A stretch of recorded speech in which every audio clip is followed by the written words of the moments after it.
War. War never changes.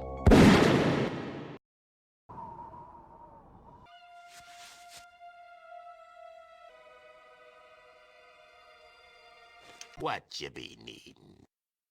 Yeah? Well...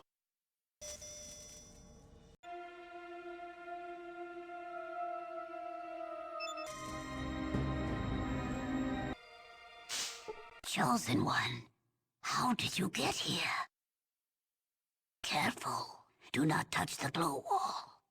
I think the machine that feeds it is beneath us. Destroy it so we may escape. How did you get here? If you destroy the machine, we will find the ship. Hurry, there are not many of us. Men came to our village in flying machines and took us. There were others too, from the Holy 13. I thought we were saved. I thought we were going to heaven. Then they brought us here, to hell. They have killed most of us with something they call FEV. They will kill us all before they are through. Do you know what must be done, Chosen One? That is what they call it. They stick needles into our skin like stim packs. But then terrible things happen. Then the skin bubbles like maggots beneath it. Boils grow and burst. Blood runs from your ears and your tongue swells. Those who are lucky choke to death. Those who are not, you must destroy the machine and kill the devils in this place. We will meet you outside. And Chosen One, if you have not found the Gek, seek it here. Our freedom is nothing if we cannot save our village. Now go.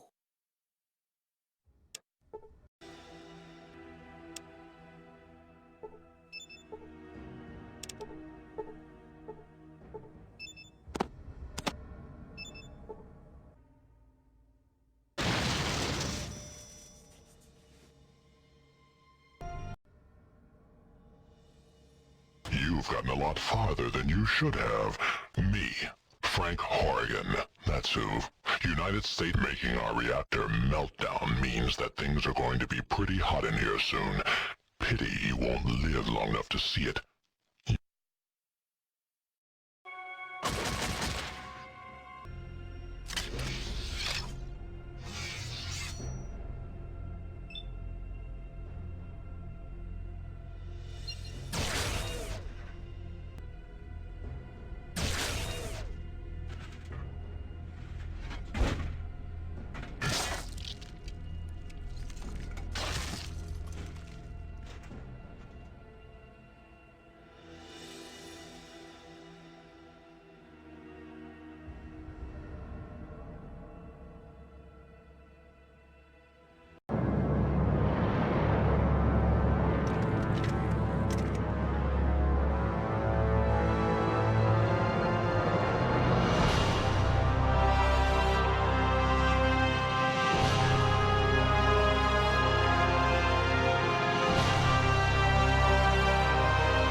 After the Enclave's destruction, the refugees of Arroyo and Vault 13 resettled, building a new community with the aid of the Garden of Eden creation kit. Finding themselves hundreds of miles from their vault, the members of Vault 13 chose to join the villagers in establishing a new community, and their technical expertise, combined with the villagers' survival skills, allowed the new settlement to grow and prosper. 2 generations of the same bloodline were reunited, and their savior, the Chosen One, became elder, presiding over the village in the years to come. Arroyo's elder lived for many years after the destruction of the Enclave. She was pleased that the ancient separation between Vault 13 and the Vault Dweller had been reconciled, and many were the times she told you that she wished the Vault Dweller were alive to have seen the reconciliation take place. The elder passed away in her sleep, certain that the safety of your new village had been secured and was now flourishing. Many of the older Arroyo residents believe that she now lives in the vault of the sky, telling the Vault Dwellers of your brave deeds. With Metzger gone, slavery disappeared from the area. Becky's casino bar grew quickly, and Rebecca Dyer's reputation as an honest casino and bar owner brought her the business needed to buy out her competition and expand. The den flourished, and it soon gained a reputation for being a tough but honest community. In the years to come, Vault City suffered greatly from raider attacks. Eventually, the situation grew so desperate, the citizens were forced to request aid from NCR. Within a month, a large detachment of the NCR's military was stationed in Vault City. The military presence quickly became an occupation force, and Vault City became the first of NCR's border territories. Less than a month after the Enclave's destruction, a mob war broke out in New Reno streets. The Rights, armed with an arsenal of weaponry that dated back to the pre-war years, leveled the casinos of the other families with rocket launchers. The mob war was clocked as lasting a little over 43 minutes, and when the smoke cleared, half of New Reno had been demolished. To this day, it is commonly taught that the Wright family were the founders of New Reno. Though a murderer had been found and punished, the true identity of the man who had killed Mr. Wright's son was never discovered. The murder was never spoken of again, and became a closed chapter in the Wright family history. Optimizing Gecko's power plant became the first step in forging a spirit of cooperation between Gecko and Vault City. Gecko's increased power production became instrumental in helping Vault City's expansion.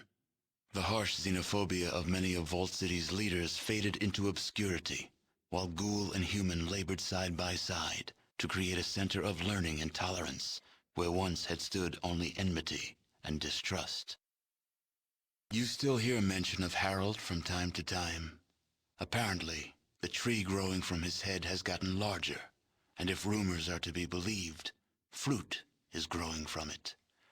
The seeds are said to be remarkably tough, and several of them have taken root even in the most barren stretches of the wasteland. Several years after buying the excavator chip from the Chosen One, Marge LaBarge was able to purchase and control both the Morning Star and the newly opened Cocoa-Leaf mines. Marge was an easy choice for mayor, and using her new political power, she made Redding join the growing New California Republic in return for a seat in the NCR's Hall of Congress. With the destruction of the conspiracy to destroy the mutants, Broken Hills began to thrive. Then the uranium ran out. The city, having lost its sole reason for existing, slowly dispersed. The residents carried their riches with them, leaving the place a windswept, desolate ghost town. A few holdouts remained, attempting to eke out a pathetic existence, but eventually, they too disappeared. Inspired by your example, Marcus eventually traveled across the Great Mountains to the east, searching for other refugees from the Master's army. You never heard from him again. Your help with Vault 15 launched the New California Republic's push to civilize its neighbors. Though there were many more obstacles to overcome, the NCR now had a foothold into the northern wastes. With the support of the New California Republic, the Vault 15 squatters soon became self-sufficient and productive members of society. With your aid, the Death Claws of Vault 13 became a thriving community. When the Vault could no longer hold their numbers, a peaceful campaign of expansion was launched to claim the surrounding lands. The She flourished, creating a botanical scourge on the radiation surrounding their beloved town. Though this vine could not grow in other soils, The Shi took care to nourish it in their lands.